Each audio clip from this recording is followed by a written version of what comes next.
Dylan Mortensen, Senior Analyst, is going to go through the opportunities in immersive video. Dylan?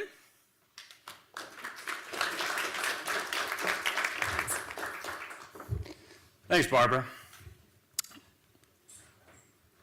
So, about a year ago, I know it was a year ago because it was right after Thanksgiving, I was up at Riverside Park, not too far from here. For those of you that don't know, it's an awesome park right by the Hudson River. You can go there, ride your bike, you can watch the boats go by, you can just sit and have a picnic. Anyway, I was with my girlfriend at the time, and I know she was a little standoffish, a little quiet, which is very unusual for her. So I decided to initiate the conversation, ask some engaging questions. I know her friend just moved into a new apartment. Stacy's apartment, how is it? I heard it was a major upgrade. Oh, All right, so that didn't work. Let's keep thinking new questions. So, Riley, how's the family like the new puppy? Oh, she's cute. And before I even got to my third question, she kind of looked at me, big deep sigh, and said, Dylan, we need to talk. Now, I don't need to go into exactly what that conversation entailed. I'm sure everyone in here has had a talk or multiple talks. Well, I'm not here to give anyone in this audience that talk, thankfully. There is something else that does need to be addressed and talked about, very much related to this industry and to this conference. And that's the digital ad space. Now, while we've all read the reports and crunched the numbers and we see, yeah, it's up double digits year over year, that's great, right? Well, if we actually lift up the hood and see exactly what's going on, chances are if your name is not Google or Facebook, you've been pretty stagnant or in some cases actually losing a little bit of money. So why is that? Well, it turns out consumers are sick of ads. They don't want to see them. And in fact, so much so that they're going completely out of their way to avoid them by installing ad blockers. And this is costing the industry a lot of money. In fact, this year alone, we're on pace to lose $4 billion in US display ad revenue. And if this trend continues, that's going to skyrocket to $12 billion in the next 4 years. But even more than that, the ones they are seeing, they're not even enjoying. The top 2 reasons people install ad blockers is because they're annoying and intrusive, or they disrupt what they're doing, and that's a problem. So let's take a step back. We've actually seen a pattern emerge over the last few years. Now, for a long time, the only time where we can consume media was in home, whether that be in front of the TV or in front of our PC devices. But then in 2007, something interesting happened, the smartphone. And pretty soon people started shifting their attention from the TV screen, from their PC devices, and on these devices. And in fact, this year alone, 1/3 of people's time spent with media will be on mobile devices. The problem? Ad spend lagged, and it continues to lag. In fact, only 17% of US ad spend is going towards mobile, and 35% of our time is spent. There's an opportunity gap to be seized here. But then something else happened. Netflix, Hulu, social video, Snapchat.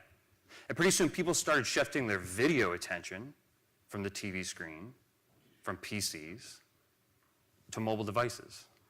In fact, this year alone is the first time where people will spend more time watching video on their mobile devices than any other digital device. The problem?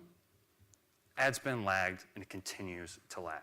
And while we made sizable increase this year, we still have a ways to go. Okay, the pattern we're seeing is that the industry is reactive. Now, I'm not here to talk about what's happened. I'm here to talk about what's coming next. So remember these guys, the innovators, the ones causing all this growth? Well, it turns out they're into something else. Something that Facebook is dumping $250 million into, something that Google is betting its next platform on, and something that even Apple has deemed the next frontier in content creation. And that's immersive video, a way to capitalize on emerging technology while creating a unique and lasting impression on your viewers.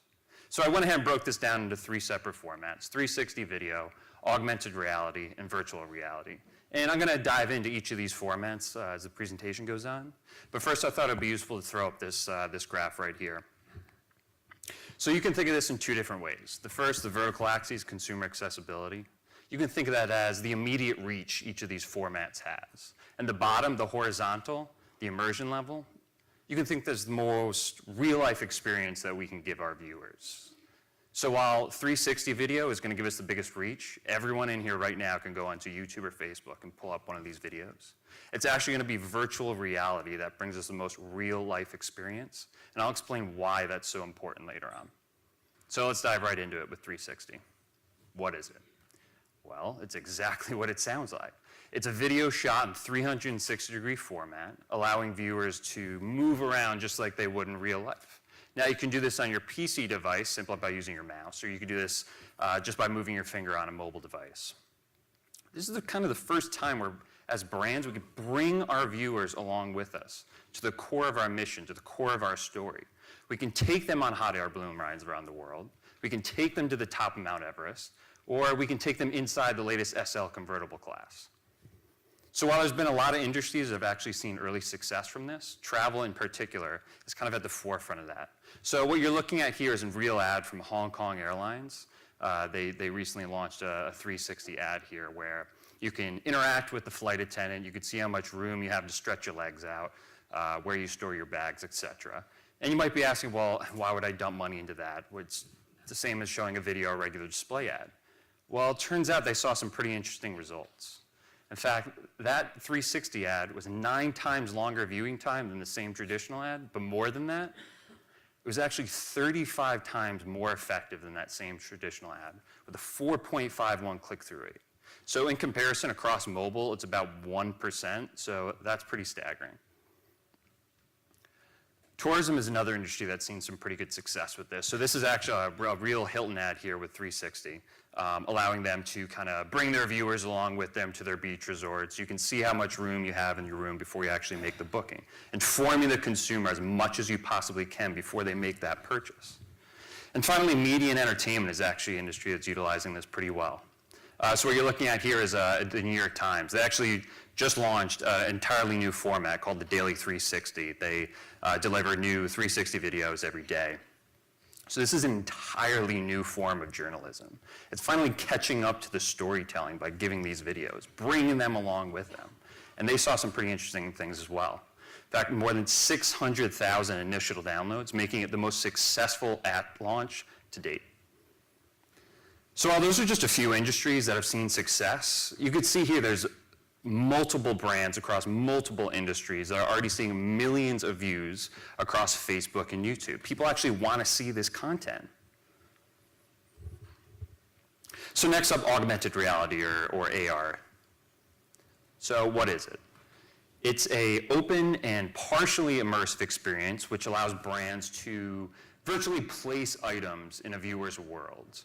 It's kind of bridging that gap between the physical and the digital world, something that we haven't really been able to do too well up until augmented reality came along. So if you look here, here's just a few examples of what that looks like. So Omega is a brand that's utilized this.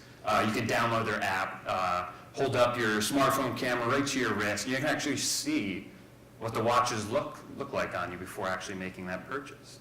This is something Apple has utilized pretty well when they released their Apple Watch. You don't have to wait in line for hours on end just to try on one of these things. You could do it just if you download the app and see what it looks like on your wrist. Again, informing the consumer about what they're buying into. So retail is an industry that's seen some pretty early success with this as well. So what you're looking at here is an actual Sephora campaign. They released their VR artist tool, which allows you to try on 1,000 lipsticks, all different types of makeup, see what you look like before making that purchase. And they've seen some pretty interesting things as well. That 1.6 million downloads within the first 8 weeks, which ultimately propelled their mobile sales year over year as well. So, remember this campaign from Snickers? The "You Not You When You're Hungry" campaign? Well, it turns out that worked out pretty damn well. In fact, it increased global sales 16% year over year, just the first year alone. And this is just traditional advertising. This is on TV and print. So instead of running those same ads over and over and over again on traditional, they decided to take advantage of the technology that we finally have. So they allowed the consumer to create their own persona of who they are when they're hungry. bringing the onus on the consumer instead of celebrities like Joe Pesci or Danny Trejo. And that's important because they can upload these photos of who they are when they're hungry and share them across social media, increasing their reach. So yeah, that sounds good. Maybe there's only a couple different industries that can do this. But do people actually want this? It turns out they do. And a study from CBS Interactive found that 67% of executives that aren't utilizing this yet plan on it in the next year. So finally, we have virtual reality. This is the most fully immersive experience that we have on the market today. Again, bringing the consumer along with you, around their core and to their mission, physically breaking that gap between the brand and the consumer. And that's something that Lionsgate did particularly well. So this year they did a relaunch of the Blair Witch movie. And the reason why this movie was so successful when it launched in 1999 is because as the viewer, we could imagine ourselves being in this terrifying experience. We could imagine ourselves in the forest. But now we actually have the technology to not just imagine it, but to be there, to actually be in this creepy environment and make it feel real. And it turns out that worked. They saw a 57% voluntary replay rate of people that came across this ad. So what that tells me is that VR has the ability to create a pull effect where consumers actually want this content and they want to keep replaying this, opposed to this push effect that we've been doing for the last few years, this annoying, intrusive, disruptive advertising. But more than that, we're seeing it's driving a lot more. It's driving engagement. VR elicits 27% higher emotional engagement, with 34% longer engagement periods than the same traditional 2D ads. And we're seeing increased views. In fact, across the Immersive platform, they're seeing a near 30% click-through rate, opposed to the industry average of 1% for mobile and 0.4% for desktop.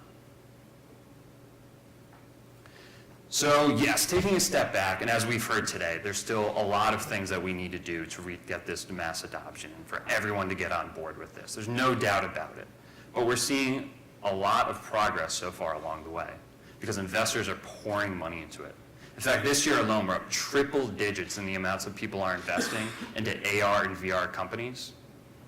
We're seeing major companies bet on this. I'm talking companies like the New York Times, like Wayfair, GoPro, and 35 other companies that have directly mentioned VR in their business plan, which is a 375% jump year over year.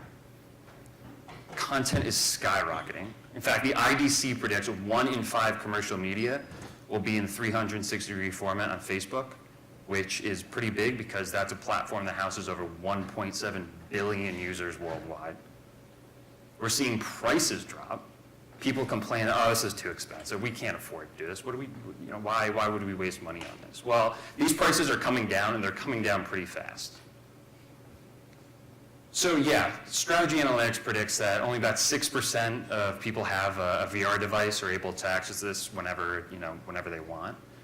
But we see a clear long-term opportunity from this. Because we actually ran a study this last October, and while we found that 55% of respondents hadn't even tried a VR experience, the overwhelming reason was because they just haven't had the opportunity to.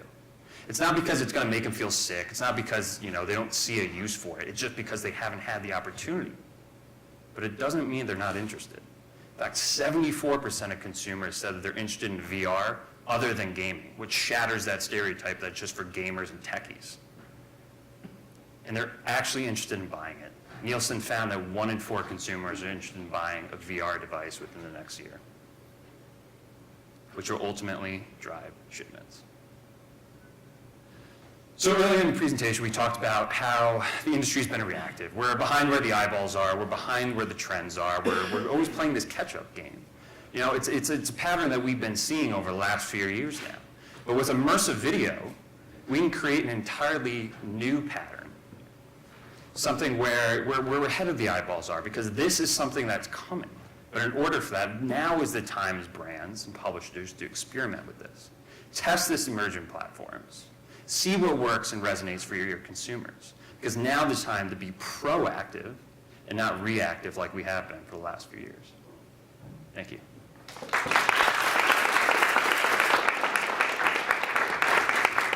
Dylan. So we do have time for a question or two for Dylan. And if you don't get a chance to ask him a question now, all of the presenters will be over to the right after the track. So feel free to also go then. Yes. Hi, thank you for the insight. Do you see the device, the wearable device, is like a stoppage for using the service? And there might be something in the future like a software that will turn your screen to behave like this? Sorry, one more time. The wearable device that you are having, it's like Oculus or Samsung Gear. Is it like a hazard to the user to carry on and people are waiting to something that will replace that, like a software will be dealing with the screen of the phone and turn into such experience? Got it. So the question was, is it the actual device a hazard to consumers, and can we see a time where it can just be on the phone and get that experience? It could. I think where we're at right now with the technology we have, it's to get that most fully immersive experience. It is with the headset. I think for the mobile perspective, I think where we're at right now is the 360-degree format. Who's to say that down the line we might get there? But right now, 360 is going to give us that VR type feel just with a mobile device. We have a question in front. Do you think that the video cardboard helps to distribute the notion about VR? Because it's very cheap, everyone can have it, and sometimes they just distribute it for free. Right. So the Google Cardboard, is that going to help with distribution? Absolutely. And the New York Times, I knew, distributed thousands of these types of devices to their subscribers as well. Right, exactly. So I think the more brands that do these types of campaigns, it's going to increase that awareness. And again, we found 84% of people haven't even tried it. So that's an easy way to understand that experience. So absolutely, it's kind of like the gateway into VR, and that's a great way to do it. Thank you, Dylan.